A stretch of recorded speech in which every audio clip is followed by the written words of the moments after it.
Good day mga mamshis! For today's video, silipin natin kung ano nasa makeup kit ko or makeup bag. Ang aking magulong bag.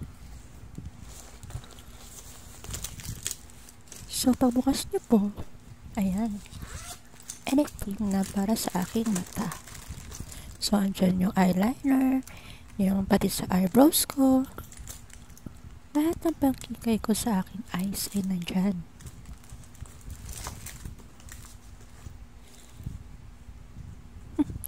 Meron pang rubber band. And dito naman sa ating main zipper, nandyan ang aking magulong gamit. First thing first, ang aking mga lippies. Super dami niyan.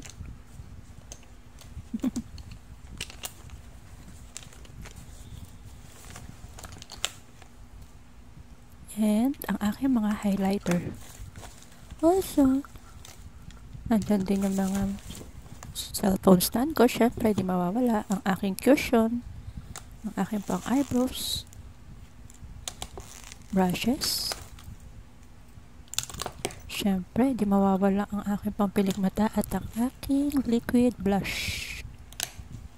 Yan din aking another blush on. And andito sa pouch na to ang mga hikay kong hikaw na maraming nagmamine. Hindi ko pa nga nag-alalagay sa small bag talaga. And mga USB. So, that's it. Yan po laman ang aking makeup bag. Thanks for watching and don't skip ads.